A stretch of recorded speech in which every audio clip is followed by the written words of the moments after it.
Okay, good morning po. Ito ang ating pag-uusapan ngayong hapon. Ito ang aking tanong. Bakit nga ba nakikialam ang simbahan sa politika? Napag-isipan nyo na yon? Bakit nga ba nagrarally ang mga madre sa kalsada? Napag-isipan nyo na ba yun? Diba? Bakit nga ba pag nagsisimba tayo, minsan ang pare may binabasang statement even from the Vatican tungkol sa issue, halimbawa yung Middle East War. Bakit nga ba nakikialam ang ating simbahan? What has our faith got to do with all these big issues? Pause muna po tayo, no? Magdasal tayo. Pakaseryoso nyo naman, uy! Ba yan? So yan po ang pag-usapan natin. At maganda mong pagnilayan. Ang lahat po yan ay sumasailalim sa kategorya ng faith that does justice. Or, simply put, faith and justice. Bahagi pala ng ating pananampalataya yung panlipunang katarungan. O yung katarungan.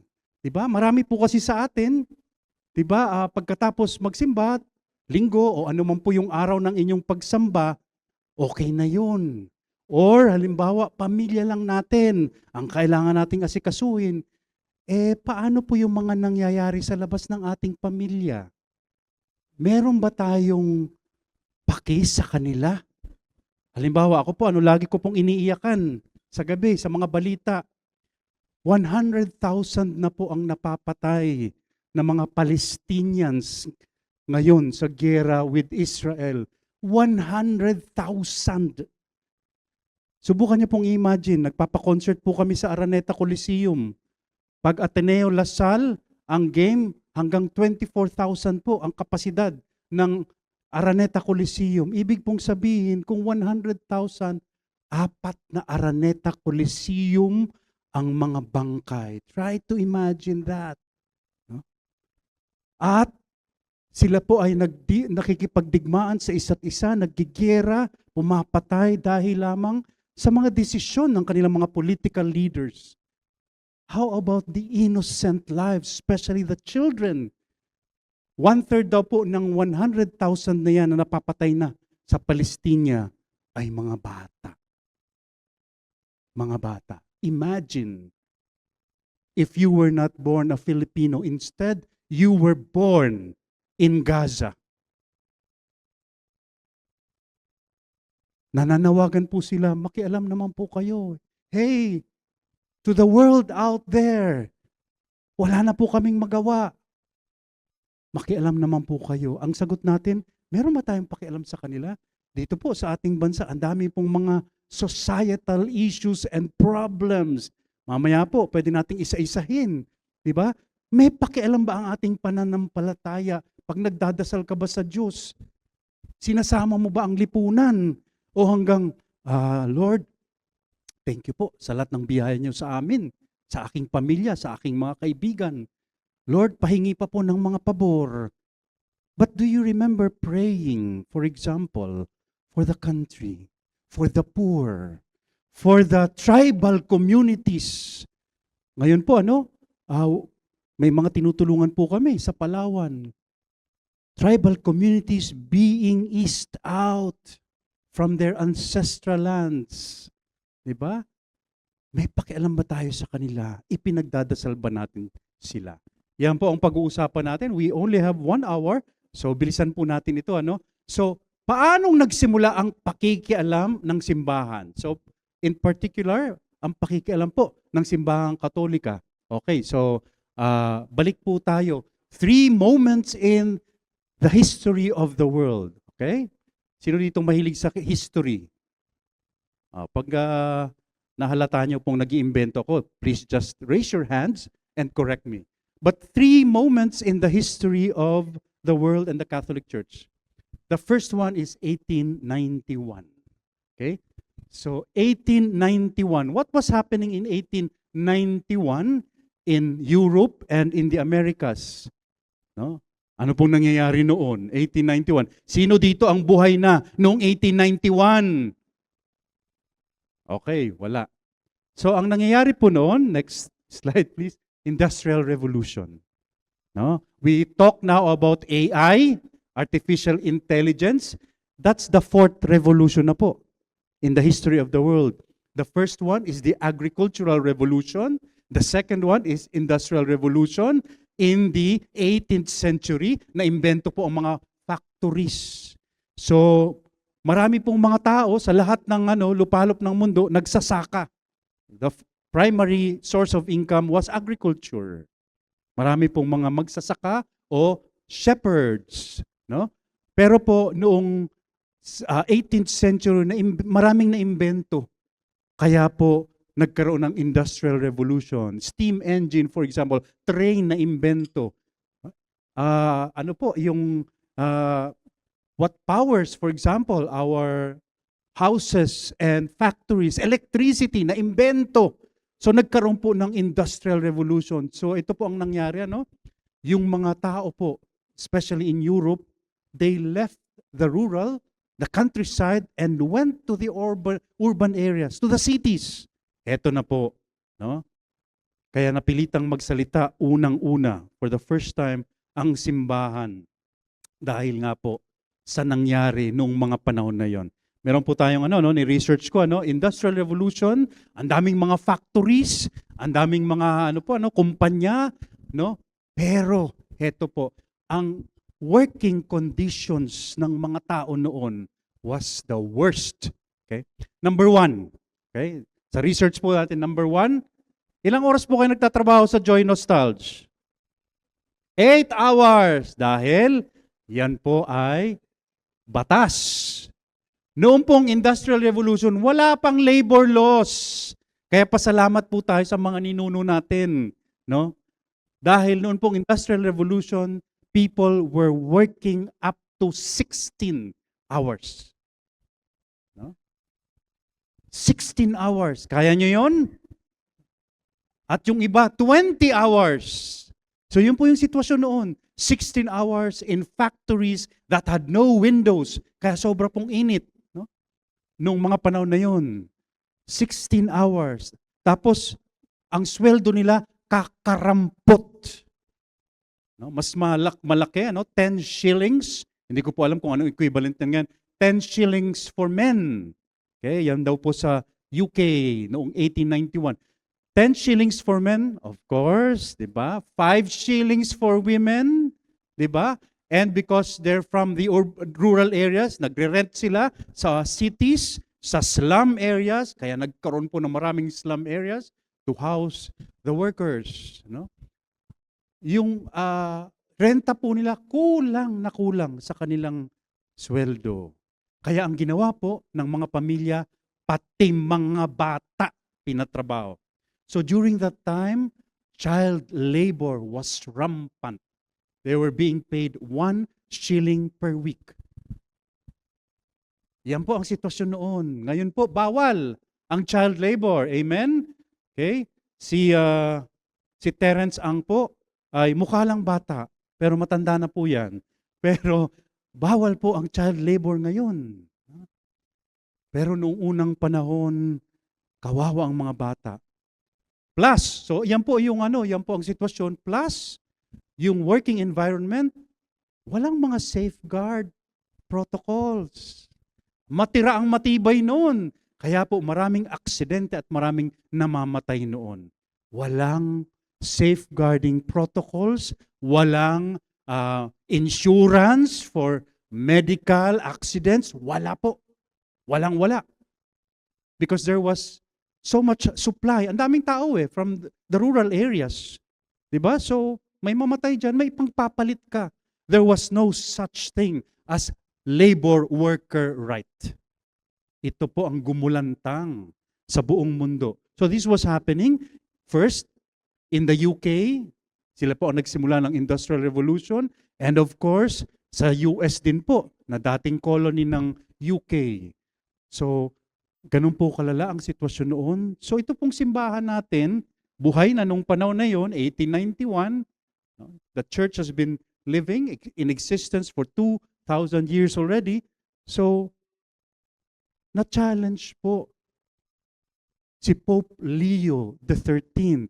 And it's very significant dahil ang Santo Papa po natin ngayon, we are so fortunate. Yung Santo Papa po natin ngayon, sabi ni Cardinal Cito Tagle sa akin, kinikwento niya, noong pong sa conclave, nag-iisip na po ng pangalan itong si Pope Leo XIV, di ba? Sabi po ni Cardinal Cito Tagle sa kanya, dalawa lang yan, di ba? Either you take the name of the leader of your congregation, Agustinian po siya, so Saint Augustine, Pope Augustine. Sabi po ni Cito Tagle, or ano bang gusto mong agenda para sa ating simbahan? And sabi po ni Pope Leo, mukhang may nangyayaring revolusyon ngayon, dapat yung Santo Papa na humarap sa revolusyon. And that was Pope Leo XIII. So eventually, ang pinili po ni Pope Leo XIV ay yung pangalan po ni Pope Leo XIII, who lived and faced the challenge of the Industrial Revolution. So si Pope Leo XIII po ang kauna-unahan na Santo Papa na he systematized ito pong mga katuruan ng simbahan. Meron ng mga turo ang simbahan, in the 16th century, for example, meron pong mga pare, mga paring Dominicano, Agustinians, noong pong sinasakop ng ng mga Espanyol, ang Latin America, ang Mexico, and even ang Pilipinas, may mga pari na po na sandali lang. Porke mga mga ibang lahi yan, may karapatan pa rin yan. Kahit Indians yan, kahit mga Igorot yan, brown skin, black skin, porke ba puti tayo, Caucasians tayo, ba? Wala na silang karapatan, superior race tayo. No? So meron na pong mga nag-iisip noon na hindi yata tama yan. But it was Pope Leo XIII who organized everything into one letter, long letter. Ang tawag po ay Rerum Novarum, which means Rerum Novarum is new, di ba? Novarum, new. Mga Novo Hotel, mga ganun, new yan, Rerum is things. So new things. Dahil nga po, ang daming nangyayaring bagong noon. Bagong train, bago yung electricity, bago lahat. So sabi ni Pope Leo, harapin natin yan. So Rerum Novarum, about the new things happening in the world today. So he reflected on what was happening. At nung panahon po na yun, meron mga ibang mga tao na nag-o-offer ng alternative. Halimbawa, mga panahon po ng Industrial Revolution, mga manggagawa, diba? Patayin ang mga kapitalista. Sinong nagsabi niyan? Tinuturo po yun ng isang ideological group, Karl Marx. Communism. Umusbong na po yan noon. Panlaban sa kapitalismo, sa mga mangangalakal, mga investors, sa kanila, laissez-faire, capitalism, basta. Diba? Pero meron pong alternative. Kaya ito pong si Pope Leo, sabi niya, ayaw natin ng gulo, ayaw natin ng karasan, pumagitna tayo. Kaya po siya nagsalita. Otherwise, magulo. So yan po. At he synthesized the teachings of the church, the reflections of the church on social issues. Issue ng manggagawa, issue ng pag-unlad sa lipunan. Ano ba yung tamang pag-unlad? You hear about that all the time. Dito po ng mga ekonomista natin, nag-aaway-away, may tinatawag na inclusive growth. O halimbawa po ngayon, kahapon, sinabi ng World Bank na tayo raw po ay upper middle income economy na. Nararamdaman niyo yon? Upper na ba kayo? Upper middle class na ba kayo? Nararamdaman niyo na yan? Nagdidebate ang mga ekonomista, pero ang simbahan po ang tinuturo, inclusive growth. Marami pong mga issue na dapat alam natin, para pag tinanong po tayo, may sagot tayo. Ano ang tinuturo ng simbahan? Inclusive growth. Lahat kasama sa pag-unlad, hindi lang iilan. Okay? So, heto po, tingnan natin yung mga pinasadahan ni Pope Leo XIII. Ito po yung standard, pwedeng marami pa dyan, pero daanan ko lang po mabilis lang. Human dignity, dangal ng tao. Saan ba nanggaling ang dangal ng tao? Napag-isipan nyo na po ba yun? Bakit, halimbawa, bumaba ako dito, bakit hindi ko pwedeng saktan ang sino man sa inyo? Sasabihin ninyo, of course, dahil I have human rights. Saan nanggaling yun? Yung human rights na yun. Diba? Bakit hindi ka pwedeng manakit lang basta-basta ng iyong kapwa? Saan ang gagaling yun? Na yun ay mali. Na ang tao, bawat tao ay may dangal, mahirap man siya o mayaman, anuman ang kulay niya, anuman ang lahi niya, anuman ang kanyang relihiyon, pare-pareho ang ating dangal bilang tao. Hindi tayo pwedeng patayin lamang. Galing po yan sa simbahan. We have not taken pride in that. Yung mga human rights po natin yan. Ito po yan ang galing. It comes from Genesis. Sinasabi ng ating banal na kasulatan, ang tao ay may dangal dahil siya ay nilikha ng Diyos. Siya ay kawangis ng Diyos. He was made in the image and likeness of God. So siya ay anak ng Diyos. Doon nanggagaling ang kanyang dangal. Hindi mo siya basta pwedeng patayin lamang dahil ang buhay niya ay galing sa Diyos. No? Yan po. So yan po. And that's the foundation. Kalimutan niyo na po ang maraming sasabihin ko. Yan lamang po ang alalahanin natin. Human dignity. We were made in the image and likeness of God. This is the foundation of all. Kaya meron kang karapatan, kapatid. Meron kang dangal. Hindi ka pwedeng basta sipain lang o patayin ni numan, saktan. Kahit yung mga nasa Palestina, kahit mga kriminal. Yan po, yan matagal nang pinaglalaban ng simbahan. Kahit kriminal, may karapatan pa rin dahil ang buhay niya ay sagrado kahit siya pa ay nakagawa ng masama. Dahil ang buhay niya ay galing sa Diyos. Human dignity. Pangalawa, labor. Masaya ba kayo sa inyong trabaho? Pinapanood ko po kayo kanina, no? Ang saya-saya nyo, no? Ang trabaho po ay hindi lamang ang turo ni Pope Leo the 13th at ito po ay pinalawig ni Pope John Paul II. Meron po siyang sariling sulat ang haba.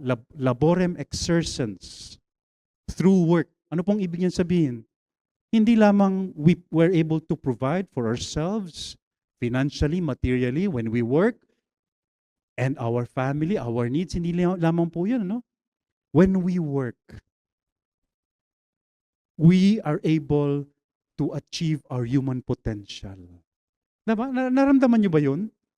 Pag merong trabaho yung tao, may confidence. Amen? Meron ba kayong confidence? Diba? Dahil sa trabaho.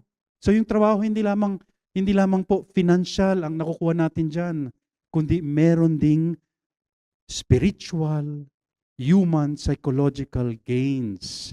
We are able to achieve our full potential because of our work. Diba? So yan po, no? Human, our dignity and the primacy of labor. Kaya po, sinusuportahan ng simbahan ang mga manggagawa. No? Kami po mga Jesuita, for example, ang kauna-unahang pong labor union sa Pilipinas, ang nagpasimuno po ay si Father Walter Hogan in the 1930s. No? Suportado natin ang mga manggagawa. Pangatlo po, universal destination of goods. Ano pong ibig sabihin niyan? Universal destination of goods. Ang nilikha ng Diyos, the whole of creation, is meant for everyone. Ang nilikha ng Diyos ay para sa lahat. Hindi lamang para sa iilang tao. Pero ito po yung iskandalo ng ating panahon. No? Ano ba ang iskandalo ng ating panahon? Sabi mo ng mga ekonomista po, 1% of the global population owns 50% of the global income. Can you try to imagine that? Nakakalula po. 1% lamang po. There are 8 billion people now in the world. What is 1% of that? They own half of the income of the world. Ang sinasabi po ng ating simbahan, that should not be the case. Everything should be shared dahil po creation. Ang naglikha po ay ang Diyos. At ang layunin ng Diyos, ipamahagi sa lahat for everyone to enjoy creation. Ito po, a bit of history sa ating bansa. Halimbawa, minsan po nakakasakit itong mga turo ng ating simbahan, especially when you apply it to our history. Halimbawa po, sino ba dito ang mga Tagalog? Mga Tagalog, no? Noong pong panahon ng mga Espanyol, no? Yung mga Tagalog po ay naisantabi, no? Sila po ay naisantabi. This is history in the 16th, 17th centuries. Naisantabi dahil sinakop po tayo ng mga Kastila. No? So napunta sila sa Pampanga, Nueva Ecija. Doon po, they were pushed back. No? Dahil ang pinakasyudad po ay yung Intramuros. And Manila became the capital of the Philippines. And they introduced land titles. The Spanish introduced land titles. So, hindi ko na lang po isa-isahin, pero do you wonder why Spanish families own large tracts of land in Manila? Hindi ko na lang papangalanan, ha? Baka po hindi na ako makalabas dito ng buhay, ano? Pero large tracts of land are owned by Spanish families. They were not the original owners. The Tagalogs were. But how come sila na ngayon ang nagmamay-ari? As far as the eyes can see, di ba? Pag-aari nila. Bakit nagkaganon? Dahil nga po, sila yung mga Espanyol. So, may mali dun. No? May mali dun. Okay? So, universal destination of goods. Ang nilikha ng Diyos ay para sa lahat. Meron pong, nung panahon po ng martial law, no? Meron pong isang Igorot leader, si Makling Dulag. At siya po yung lumaban sa La Mesa Dam. The government wanted to create a dam, ano? Pero ang sasagasaan po, katulad ng nangyayari ngayon sa Sierra Madre, ang sasagasaan, mga communities ng mga tribo na matagal lang nakatira doon. No? So ang sabi po niya, no, and this is quotable quote ito, sabi niya, how can you profess to own lands when those lands were already here even before you were born? Paano mong may pagmamalaki na ikaw ang nagmamay-ari samantalang ang mga yan ay naririto na bago ka pa ipinanganak? Bago pa ipinanganak ang mga ninuno mo. Panahon pa ng paglikha ng Diyos. So that's number 3. No? Number 4, preferential option for the poor. Bakit kumakampi ang simbahan sa mga mahihirap? Ang magandang paliwanag po dyan ay kay Father Albert Alejo. Sabi po ni Father Albert Alejo, dahil ang simbahan ay nanay. Ang simbahan ay nanay. At ang nanay, pag nag-aaway, yung panganay at yung bunso, sino kakampihan ng nanay? Yung panganay, di ba? Hindi, kayo naman eh. Ang kakampihan ng nanay, kasi ang liit-liit, di ba, ay yung bunso. No? Ang mga may hirap, di ba? Kasi ang yayaman nyo, kaya hindi kayo makarelate dito sa kinikwento ko eh. Yayaman nyo kasi, no? Ang mga may hirap po, walang-wala. Walang-wala. No? Halimbawa, may kaibigan po akong abogado sa Quezon City, ano? Yung volunteer, city lawyer. Ito po, no? Ito raw po yung sitwasyon. Atenista po siya. Galing po rin po ako ng Ateneo. Hindi kami mamamatay tao lahat. Sa social media ngayon, lahat na lang kami mamamatay tao. Kayo naman, no? So ano po siya, no? Lawyer siya ng ano, ng siyudad, ng korte, at bawat araw po ano, babagsakan siya ng mga dokumento doon na sa korte. Nakita niyo na siguro 'yun, may mga ano no, may mga detainees, 10 yan at a time, ipipila, ipapasok sa korte. At doon niya lang makikita yung tao at yung record, no? Wala silang magawa kundi what say you? What plead you? Guilty. 20% sabi po ng mga may mga Heswita po ano sa Muntinlupa, sa Bilibid, 20% of the inmates there are innocent because they have no legal representation. Wala silang mga abogado. No? Pag sila po ay inapi ng makapangyarihan, they have no protection. So ang simbahan po ay kakampi dun sa maliliit. At mamaya po makikita natin na ganun po ang ginawa ni Yahweh at ganun ang ginawa ni Kristo. Yan ang Christhood. Yan ang ginawa ni Yahweh sa lumang tipan at yan ang ginawa rin ni Jesus sa bagong tipan. Kampihan ang mga walang kapangyarihan. Kawawa sila. Mas kawawa sila. No? Ang panawagan ni Vice Ganda, no? Lumaban ng patas. Kung patas, okay lang. Hindi eh. No? Yun po. So that's a preferential option for the poor dahil walang kalaban-laban ang mga mahirap, kaya kailangan nating kilingan. No? Yung pong ano nyo, I'm very happy with your project. Ano po yung social housing ninyo? Napakagaling. Diba? Pwede sanang si Mr. Nang ay gumagawa na lamang ng mga hotels, di ba? Pero bakit yun ang naging layunin, no? Naging mithiin ng inyong kumpanya? Wow. Okay, preferential option for the poor.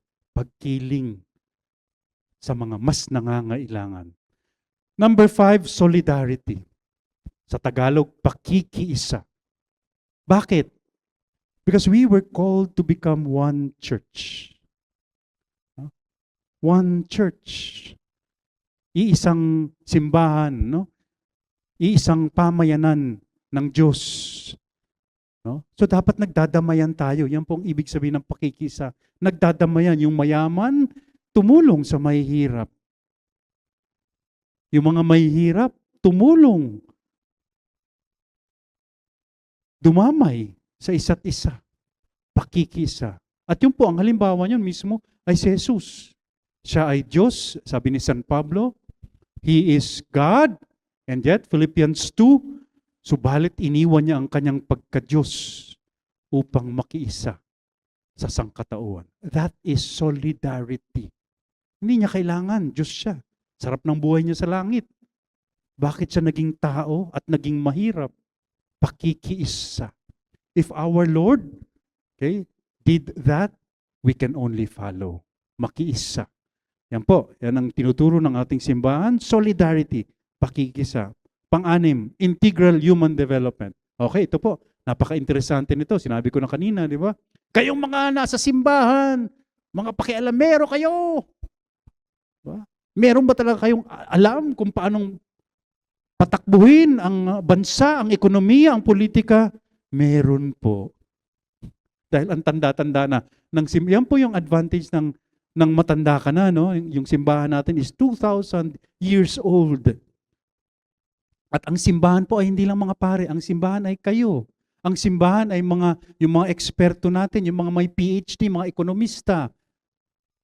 Halimbawa po, isang ekonomista na napaka-religyoso, si Mr. Jesus Estanislao, no, ng dati CRC, pero ngayon University of Asia and the Pacific. Ang dami po. So, meron pong, pag tinanong po ang simbahan, meron ba kayong alam? Meron ba kayong plano? Yan po ang sagot ng simbahan. Integral human development. Ibig sabihin, ang diin po natin ay dun sa human. Katulad ng ginagawa nyo, gumagawa kayo ng mga pabahay. Believe me. No? Dati po, bumababad ako sa mga squatter areas, mga nakatira sa ilalim ng tulay. But your housing is definitely very dignified. Yan po ang ibig nating sabihin ng human development, yung makataong pag-unlad. Ang pag-unlad natin ay dapat, di ba, nakasentro sa tao. Hindi lamang sa kita, kundi sa tao. Halimbawa, di ba? Tingnan niyo po yung ginagawang pagsira sa kapaligiran. No? Kukunti na lamang po ang natitirang gubat sa Pilipinas. Kaya sa 2030 po, no, nakikita niyo naman pagbaba, end of the world na. Huwag na kayong mag-asawa. Huwag na kayong magkaroon ng anak. End of the world na po. Nauubos na. Tingnan niyo yung nangyari dun sa Cebu. Nauubos na po yung ating kalikasan because it's not centered. Development has not been centered on the human, what is good for the human, but what is good for the savings account of people. That 1% of the global population. No? Integral human development. Dapat nakikinabang ang tao dun sa pag-unlad. Okay? Number 7, social justice. What do we mean by justice? Justice, simple lamang po, political science po ako nung college, ano? Justice is giving to every person what is due him or her. Ano yung nararapat sa bawat isa?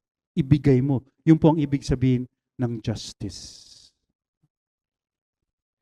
Dahil nga sabi natin, ang tao ay anak ng Diyos. No?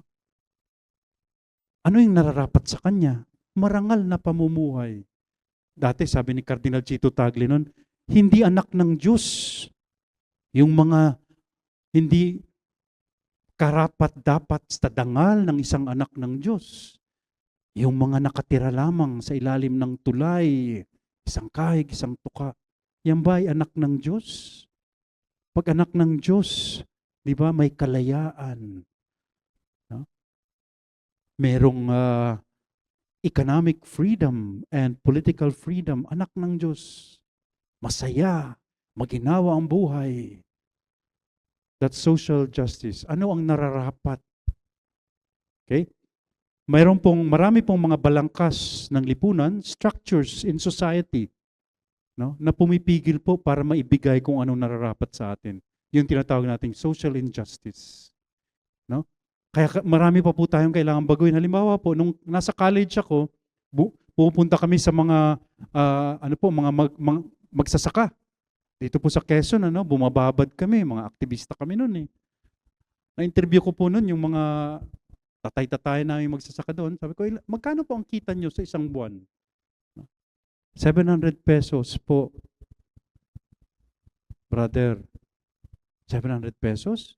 That was in in 1988. 1988, nung college po ako. Yan ang sabi sa akin, 700 pesos. Ibig sabihin, no, yan na lang yung natitira.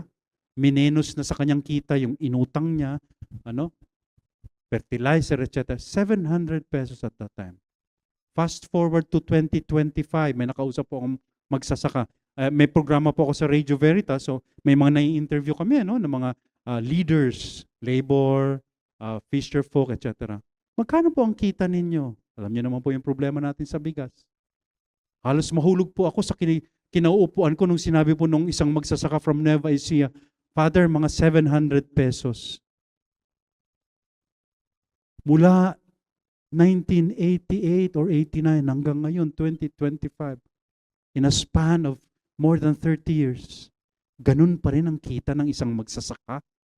When in fact, they provide for us the essential needs to be able to live. Bigas at ibang mga pananim, pagkain sa ating mga mesa, and yet 700 pesos per month? That is not just. That is not fair. At tumulong po kami sa kanila sa pananim, Diba? It's a back-breaking work. Magtanim ay di biro, maghapong nakayuko. Nakakapagod po, and yet they're earning kakarampot.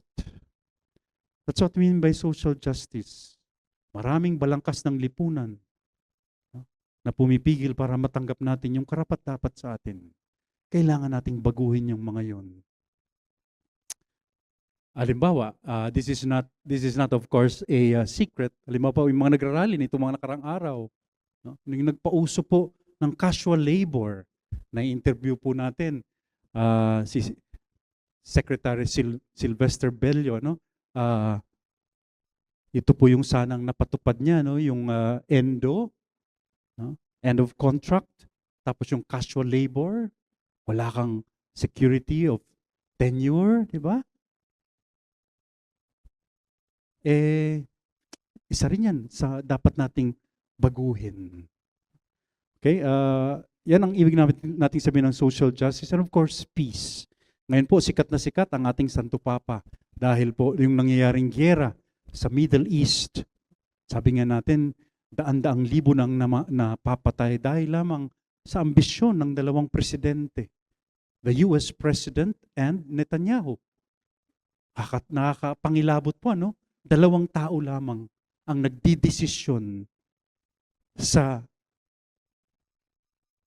kinabukasan po ng milyong-milyong tao dyan sa Middle East. Dalawang tao. 2 leaders. That's wrong. So sabi po, nakialam po si Pope Leo. Diba? Nakialam po siya. At ngayon po ay ipinaglalaban yung mga bansa sa Middle East. Peace. Christ is the Prince of Peace. We can only follow our Lord and Master. So yan po ang ano po to, kinukuha namin to ng 2 taon sa seminaryo, pero sinamarize lang po natin. But basically, this is the foundation of what we call the Catholic social teachings. All these principles. So, mamaya po bibigyan namin kayo ng certificate, nag-graduate na kayo. Alam nyo na lahat ito. May master's degree na kayo. Okay? Next. So, mahalaga po, halimbawa, yung mga konsepto na nanggaling sa ating simbahan. Structural sin. Napakalaga po nito. Kaming mga pare, pag nilalapitan kami para mangumpisal yung mga tao, Father, nagalit po ako sa aking mother-in-law. Father, minura ko po yung yung aking kapitbahay na chismosa. Father, nangupit po ako sa opisina. These are personal sins. At minsan, okay, ikumpisal natin. Pero minsan paulit-ulit, no? Including mga sexual sins, mga paboritong ikumpisal. Okay.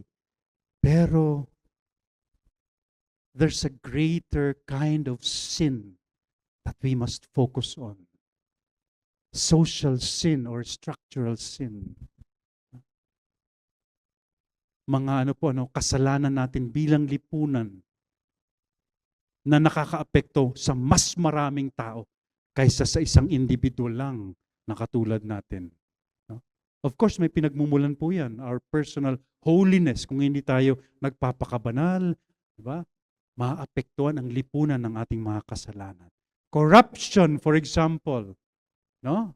Kita niyo po yun, Kaya ngayon, binabago na natin yung pagpasa ng budget. That's structural sin. Tanggap na po yun, Mabuti na lang nag-ingay tayo. Pero tanggap po yun. It's part of the way they've been doing things in government. Yung pong flood control na yan. Mga, under the table agreements. Bata pa lang po ako, naririnig ko na yan kasi barangay captain yung tatay ko, sa amin, sa Bicol. Naririnig ko na yun. Magkano ang napupunta? Bawat may project, magkano napupunta kay kay mayor, kay congressman, kay governor. Matagal na po yan. Kaya po hindi umunlad ang Pilipinas. That's what we mean by structural sin. Kaya hindi umunlad ang Pilipinas. Ang ganda-ganda ng Pilipinas at hindi po ako bias pero ang pinakamabait na lahi ay ang mga Pilipino. Amen? Do you agree? Talaga po, marami po mga foreigners, may mga survey na nagsabi, sino ang pinaka mabait na lahi? They're all pointing to us, Filipinos. Sayang. If not for our government, maunlad na tayo po sana.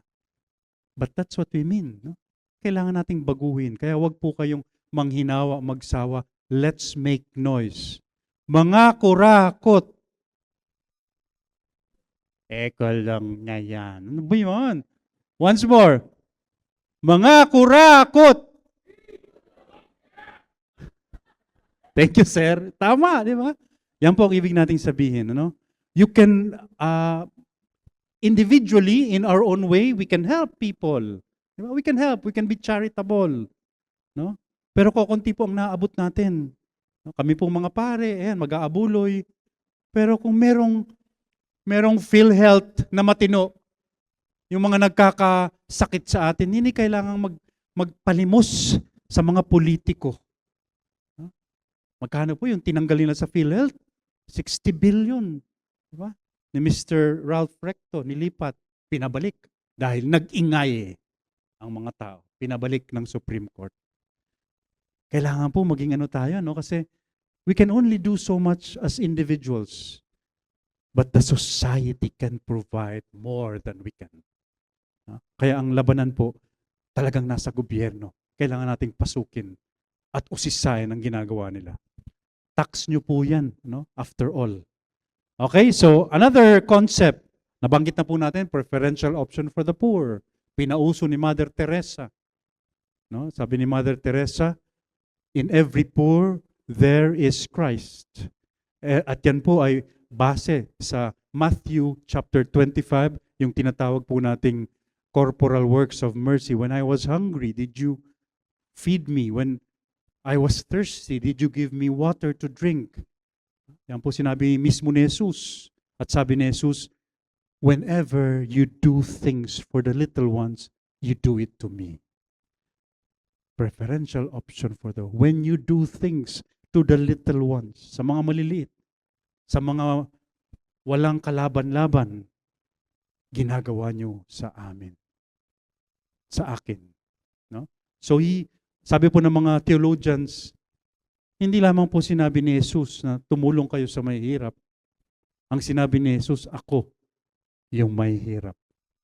He identified himself with the poor. Self-identification of Christ with the poor. At yun po, kaya si Mother Teresa noon, bawat mahihirap, inaalagaan niya dahil sabi niya, this is Jesus.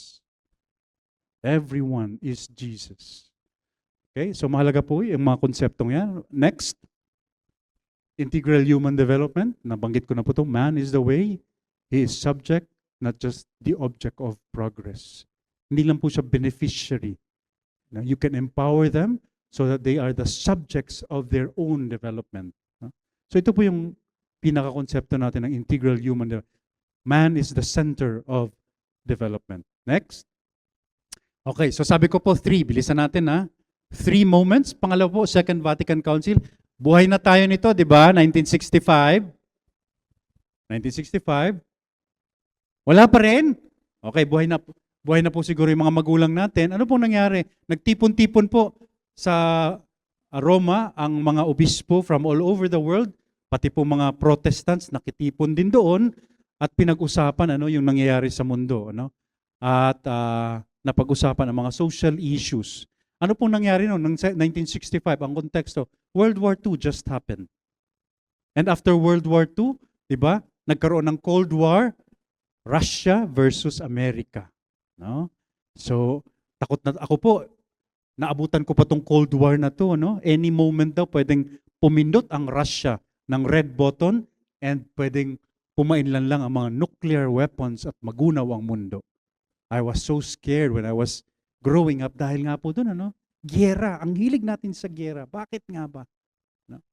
Pero yun po yung nangyari. Kaya nagsalita na naman po, ayan, modernism, mga invention, TV, radio, etc. World War II, Cold War, pag-usbong ng communism at mga diktador, fascism. Kaya kailangan magsalita na naman yung mga obispo, At yun po ang ginawa nila. So, next. Okay, so may dalawa pong sulat sila noong panahon na yon, Lumen Gentium, which means light to the nations. At sinabi po ng simbahan, ito, ang ganda-ganda nito. Sinabi po ng simbahan ay hindi lang yung mga pare at mga obispo, ang simbahan ay tayong lahat. Kaya dapat pakinggan. Yung tinatawag po ngayon ni Pope Francis na synodality, nagmula po yan dito. Ang simbahan is not just the hierarchy, the bishops, the priests, but the people of God. Lahat ng mga bininyagan, no, ay bahagi ng simbahan. At pangalawa pa, Gaudium et Spes.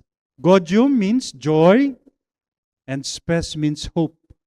At sabi po ng simbahan, they declared in Vatican II, ang sabi ng simbahan, ang ligaya at pag-asa ng sangkatauhan ay ligaya at pag-asa rin ng simbahan. So the church identified herself with the people of God. Yung kanilang pangamba, yung kanilang struggle, yung kanilang dinaranas na paghihirap, nakikiisa doon ng simbahan. No? So that's, mahalaga po yung deklarasyon ng ating simbahan. Okay, next. So yan po. And then, of course, sasabihin ninyo, ito na yung pangatlong moment sa kasaysayan ng mundo at ng simbahan, sasabihin ninyo, puro lang yan puro lang yan dada. Kuda lang ng kuda ang simbahan, puro dokumento. Kaya po, in the 1970s, may buhay na ba sa atin, 1970s? Wala pa rin? In the 1970s, at dito po nanggaling si Pope Francis, yung simbahan po sa Latin America, ang Latin America po kasi noon, 3 continents na sobrang hirap ang buhay. No? Latin America, Africa, and Asia. Tayo, ang hirap-hirap natin noon. Martial law, ang hirap ng ekonomiya. So ang ginawa po ng mga obispo doon, nagtipon-tipon po sila at nag-reflect na naman, they implemented yung mga katuruan po ng simbahan. Kaya po si Pope Francis, when he became Pope, yung kanya pong mga inspirasyon ay galing pa sa Latin America. Pati yung synodality. So, ito po yung sitwasyon. Ang dami po, may mga Jesuita po. In 1989, 6 of our Jesuit priests pinatay ng diktadorya doon kasi kumakalaban sila. No? Sa diktadorya doon, pinatay sila. Minassacker yung Jesuit residents sa El Salvador. No? So rise of imperialism, fascism, communism, etc. And then ang response ng simbahan, tingnan natin yung reflection natin, dapat manggaling yan sa baba, hindi sa taas. So ito po, ang daming mga theologies na umusbong, liberation theology, no? Ang pagtingin sa ating pananampalataya mula sa mga mahihirap. From the bottom, hindi lang po yung mga theologian, mga pare sa Roma, kundi from Asia, from Africa. No? Feminist theology, mga kababaihan. Ano ang papel ng mga kababaihan sa ating simbahan? For the longest time, walang tinig ang mga kababaihan. Except kay Maria, walang tinitingala sa ating pananampalataya. So, feminist theology, ecological spirituality, Laudato Si, no? Ang mga puno, ang mga hayop, nilalang din ng Diyos. Kailangan ding arugain at alagaan. That's ecological. No? And race and ethnicity, Porque ba maitim ka? Wala kang karapatan kumpara sa mga mapuputi? Imagine, in 1965 po, meron pa ring racial discrimination sa US at hanggang ngayon. Pero because of the civil, civic organization, nilabanan nila ito, So, dahil lang sa kulay ng iyong balat, ang tingin sa'yo, hindi ka tao. So, race, mali po yung ganun. And then, ecumenism and interfaith, sabi po natin, hindi lang ang simbahang Katolika, ang mga anak ng Diyos, pati rin po ang ibang pananampalataya. Kung sila ay nabubuhay sa pag-ibig sa kapwa, sa kabutihan, sa pagsunod sa Diyos, kahit ano pa pang simbahan yan, they are also saved. Ito po, So, yan po ang mga turo ng simbahan na sana nalalaman na natin para hindi tayo, basta lamang na-challenge. Okay, next. So, yan po yung tatlong moments sa kasaysayan ng simbahan at ng ating ng mundo. So, the tradition continues. Noong isang buwan, meron pong nilabas si Pope Leo the 14th na isang encyclical na naman on artificial intelligence entitled Magnifica Humanitas. Kasi ang dami pong nawawalan ng trabaho ngayon. Yung po mga BPO natin, sa BGC for example, nagsasarahan na po, libo-libo po ang mawawalan ng trabaho. Bakit? Automated na yung mga sagot. No? So anong response na naman ngayon ng simbahan dito sa panibagong revolution, the AI revolution? Yan po. So patuloy po ang reflection. Kaya kung kayo po ay bahagi ng simbahan na ito, that should give you pride. Na yung ating simbahan, akala natin yung mga pare, walang ginawa kundi matulog lamang, matulog lamang, kumain lamang, kaya ang tataba nila, di ba? Hindi po, the reflection on the social issues, the great social issues of our world, poverty, underdevelopment, oppression, war, matagal na pong binubuno ng ating simbahan. Mapalad po tayo dahil matagal na itong hinarap at patuloy na hinaharap. So the tradition continues. Pero ang tanong po ay, imbento lang ba next? Imbento lang ba yan ng ating simbahan? Hindi po, ito na yung Christitude. Sorry, hindi po namin imbento yan. Yan po ay batay sa mga salita ng Diyos, sa banal na kasulatan. So just very briefly, this is not the time. Kasi kung tatalakayin po natin yan ng mahaba, another semester po ito, magkakaroon na po kayo ng PhD ngayong hapon. Wag naman. So in the Old Testament, for example, I'll just give you some examples. Okay? In the Old Testament, sinabi ko na yon, our human dignity is founded on this verse. Tayo ay nilikha ng mga anak ng Diyos, kawangis, kamukha ng Diyos. Kaya hindi tayo dapat bastusin o saktan. May mga kaluluwa tayo. We are divine beings. That's Genesis. At yun po ang pundasyon ng lahat ng human rights ngayon. We talk about human rights. Diyan po nang galing yan. Pangalawa, sa Exodus, sinabi ni Yahweh na nakita ko yung paghihirap. Sabi niya kay Moises, nakita ko ang paghihirap ng aking bayan. Naririnig ko ang kanilang mga sigaw at pag-iyak at hinagpis. Kaya sinusugo kita. Ibig sabihin po, may pakialam ang Diyos. Meron po akong teacher dati, galit na galit dito sa kanta ni Bette Midler. Anong kanta? From a distance, the world looks. Sabi ng aming teacher, hindi ganun ang Diyos. Na tumitingin lang, nanonood lang, walang pakialam. Pero ganun daw po yung kanta ni Bette Midler. Sabi ko, ma'am naman. Pero I have seen and heard, so sinugo niya po si Moises. Siya ay nakialam. Pakikisa. Solidarity. Yung mga propeta, itinuturo po nila, Ito po, you can memorize this. Very short line from the prophet Micah. Micah chapter 6 verse 8. Sabi niya, ano ang pinagagawa sa atin ng Diyos? Simple lang.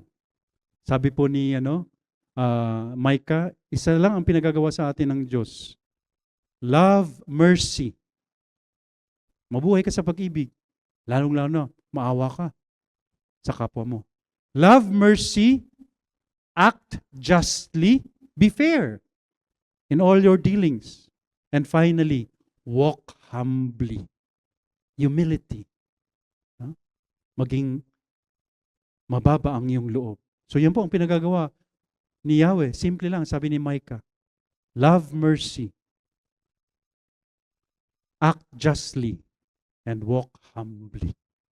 Micah chapter 6 verse 8. And finally, sa lumang tipan, ito po, narinig niyo to, anawim. Paulit-ulit po, sabi ng mga propeta, alagaan nyo itong mga anawim. Ano po yung mga anawim? Yung pong pinaka-api ng lipunan. Sino po yun? 3 po yun. Sabi nila 4. Sa Old Testament. Sino yung anawim? Hebrew word for, the poor. So yan po, sabi nila, pag kinanti nyo yung mga yan, yung anawim ni Yahweh, kakantin kayo ni Yahweh. Who are they? The orphans. Kasi po walang karapatan, wala pong legal, right sa mga Hudyo noon, ang mga bata, lalo na yung mga orphan. Yung mga widows, Ang mga kababaihan po noon, ang karapatan nila ay nanggagaling lang sa kanilang mga asawa, sa mga lalaki. Widows, so orphans, widows, and the poor. Yan po ang anawim sa Old Testament. Lagi mong makikita yan, paulit-ulit. Binibili ng propeta. Ibinibili ni Yahweh, alagaan mo yung tatlong yan. And meron pang isa, estranghero. Strangers. Because you were strangers once upon a time. So yan po, no? So yan po. Sa Old Testament po, sa New Testament. Okay? Christhood. Si Jesus mismo. From Luke 4:18, ito po yung kanyang vision mission. Sabi po ni Jesus, may isa akong mission, di ba? Sabi niya, to let the blind, to give sight to the blind, to free the prisoners, to free the oppressed, and to declare yung Jubilee year na tinatawag natin, to declare a year favorable to the people of God.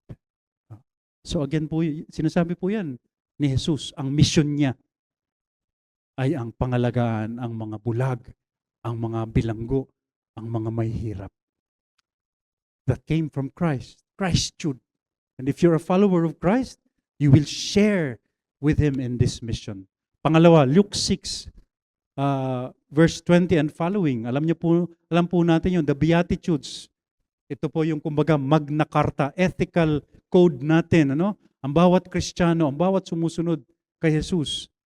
Ano sabi ni Jesus? What are the 8 Beatitudes? Hindi na po natin isa-isa. Blessed are the poor. Yours is the kingdom of God. Blessed are those with pure spirits.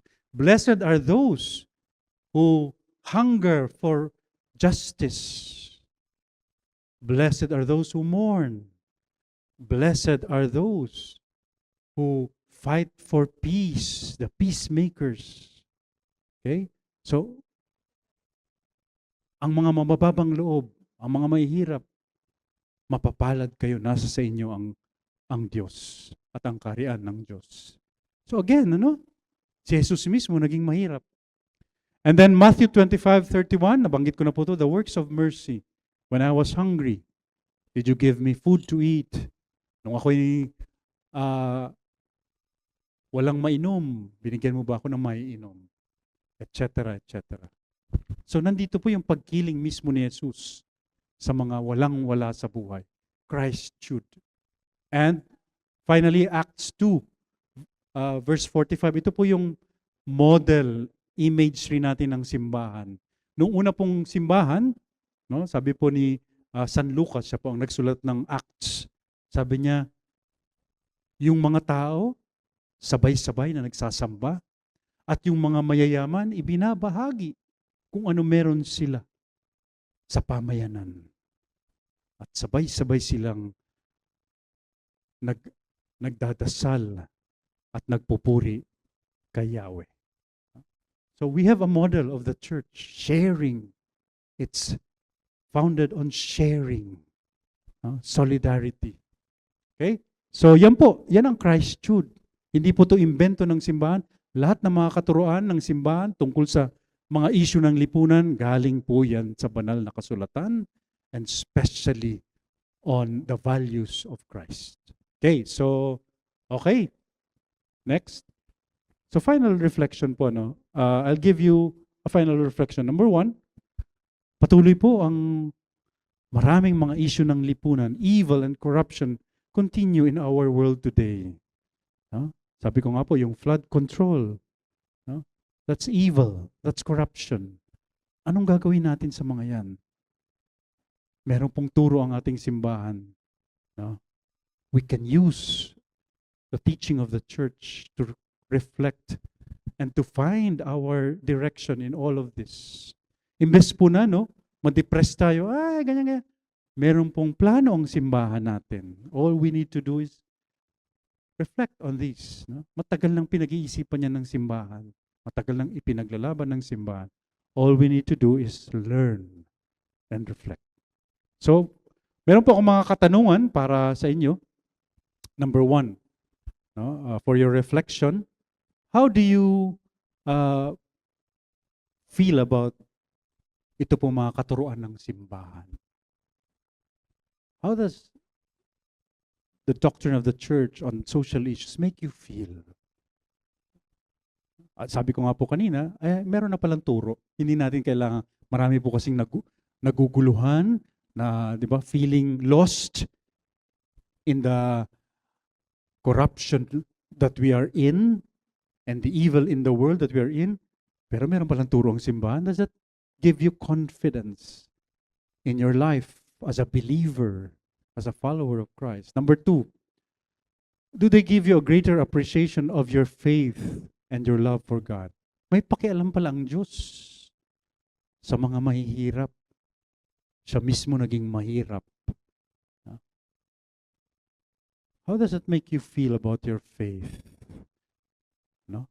Na yung pananampalataya pala natin ay hindi lang a Sunday phenomenon, tuwing linggo lang, may pananampalataya ka lang, pag linggo lang, hindi. Araw-araw, for as long as we live, we are being challenged to respond to personal and societal issues. Hindi lamang personal, kundi yung pananampalataya pala natin addresses big issues if we can only organize ourselves. And number 3, no? Sa inyo pong trabaho ngayon, at sabi ko na nga po, mapalad kayo, you have worthwhile and very relevant work. Okay? How do all of these teachings challenge you more in your work? Okay? Parang, ba't ko ba ito ginagawa? Ito yung available na trabaho eh. Diba? Minsan ganun eh. Ito yung available na trabaho. Pero kung makikita po natin in the light of what I have shared here, in the light of number 1, ang gulo-gulo pala ng mundo. Pero dapat pala merong paninindigan ng aking pananampalataya. At itong trabaho ko, bahagi pala ng paninindigan na yon ng simbahan ng aking pananampalataya. No? What does that make you feel? Na hindi lang itong trabaho ito, hindi lang because it's available, because it's out there, kundi, wow, this is part of my faith, my spirituality, my church, to work with and for the poor, okay? To promote integral human development centered on the human person. Pag-angat sa dangal ng tao, wow, bahagi pala ito ng aking pananampalataya. Salamat na lang. No? Dahil ito rin pala ang trabaho ko. Can you see that? So yan po ang ating mga katanungan. Please reflect on these questions on your own. No? Pag uwi po ninyo, sabihin nyo sa asawa nyo, sa girlfriend nyo, boyfriend nyo, etc. Uy, ito yung natutunan ko ngayon. No? Pag-usapan natin. Okay? Maraming salamat po.